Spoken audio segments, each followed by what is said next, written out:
I think as Bears fans were watching that debacle against the Packers last Sunday, this gnawing, creeping, familiar feeling overcame many of them. And that creepy, familiar, yet somehow comfortable feeling was Bears football! As they watched the Packers pull away from the Bears in the second half, and all phases of the Bears just shit the bed. It's that creepy, gnawing, familiar feeling of, yep, this is about the time that you find out that the Chicago Bears organization has ruined yet another quarterback that they drafted in round one. And yeah, I understand the points that some might make of, hey, one game does not a season make. You can't look at one bad performance and paint a broad brush and say it's an indictment of everything's going to be wrong. You know, people will bring up different points about that, and that's fair, right? However, that was really bad. And it has some underlying continuation from previous years to where Bears fans need to start worrying about Justin Fields. They just do. It's one thing if you want to look at the sunny side of life. That's great. You want to be optimistic about it. Fine. Just don't dilute and disconnect from reality too much. Because as you look at this situation and Justin Fields right now, this is not good. As far as Justin Fields himself goes, you could sit there and talk about, hey, last year, all the spectacular things that he did with his legs. That's part of the problem, right? Is the offense only got some life when he basically had to go to try and do-it-yourself mode and run a bunch. As an actual thrower, though, not much. And that's in year 2. With a new coaching staff. Now, you talk about a whole offseason of prep work where this organization has invested in help around Justin Fields. And you watch that game on Sunday, and he was bad. Ignore the fact that he actually threw for over 200 yards. Some of that was in garbage time. Give me a break. He was bad. He really was. And when I saw it at Justin Fields, watching the game live, watching the All-22 multiple times, is some of those same issues I saw from him at Ohio State. That gave me some real trepidation and pause about his potential as a franchise quarterback in the National Football League. He does not see the field well on a consistent basis. He just doesn't. Somebody's going to point to, hey, look at the throw to Mooney for the touchdown, and he audibled out of that. Yeah, that's before the play actually is underway. Once the play is underway, he does not see the field well. He does not process well. He does not recognize and react in a timely fashion. And it was something I was hoping was going to get better in 2022. And you'd see like an aberration where it would, and then it'd be right back to normal. And the same thing again on Sunday. And this is after a whole offseason, and the talent around him is supposed to be better. And I think what happened is a lot of people, when Justin Fields came out of Ohio State, looked at him at Ohio State and some of the big platforms that he played in and some of the big moments and big games that he had. And they looked at the results, and the results matter, but the process, when you're projecting a talent to the NFL, matters more. And the process and studying the process should have made others say, ooh, he's kind of Trubisky-like in how slow he is to diagnose, process, and react to what he sees. And that's a really big warning sign for an NFL starting quarterback. You cannot be gun-shy. You have to throw with anticipation. You have to sometimes be able to react immediately to what you see. And this has been a problem for Justin Fields. We're now in year 3, and we saw it on damn Sunday. Like, as much as people want to, especially Bears fans, tell themselves that he's the guy, they're wanting and wishing right now.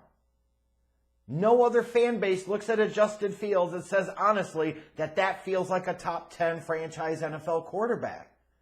As a runner, certainly, But still in year 3, and again, we're talking about year 3, it looks like he's got major work to do as a passer. Not good. It's not over, but it's not good. We're not seeing the growth that we would expect to see at this point. Talking about year 3 being the big leap forward, it looked like, frankly, on Sunday that he regressed from his 2022 form.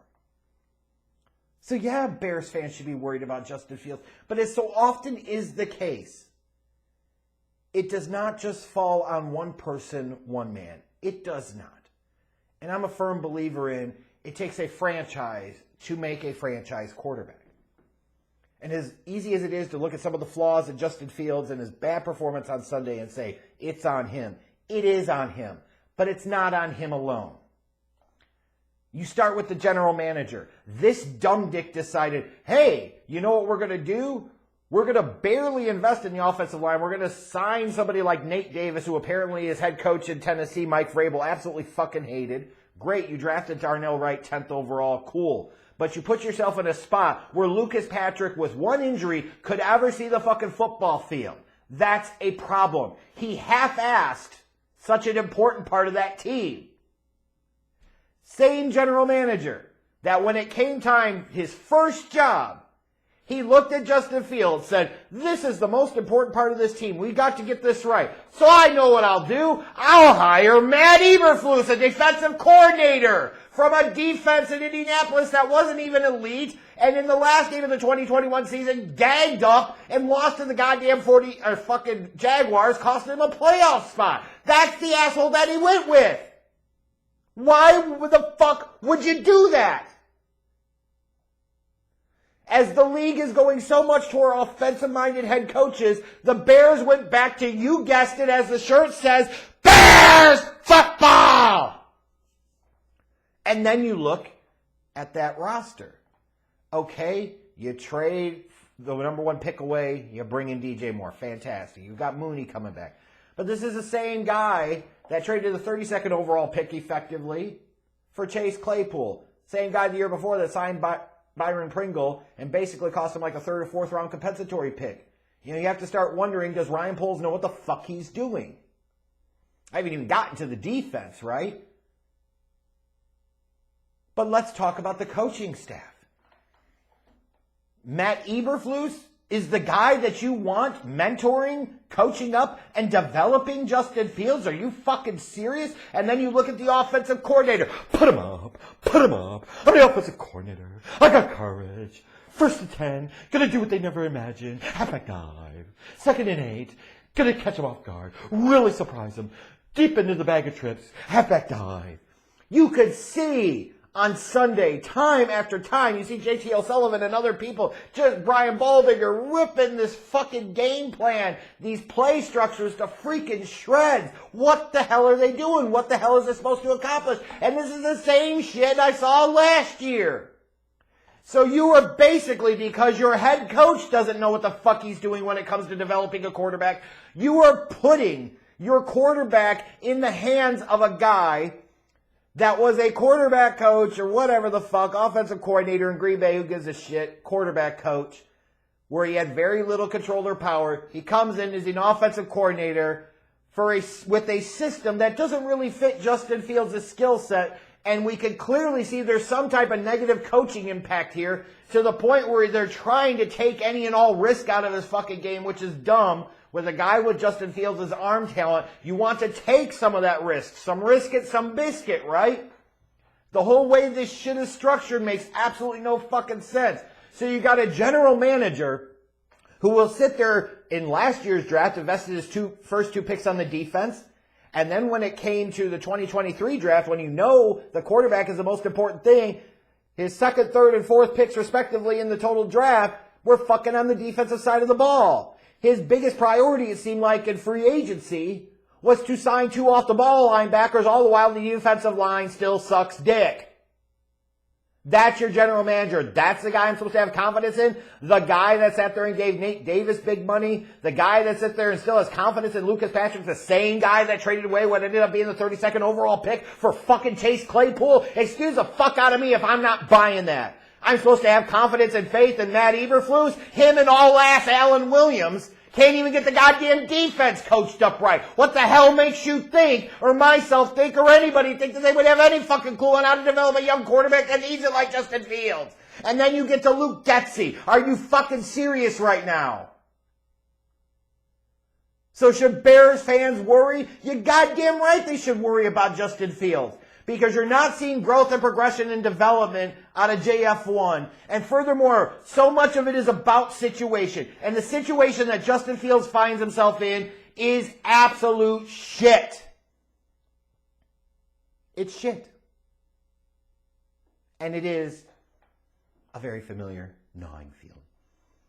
It's Bears football! If it doesn't get better real soon, folks, that worry is going to be panic. But it is time to worry now.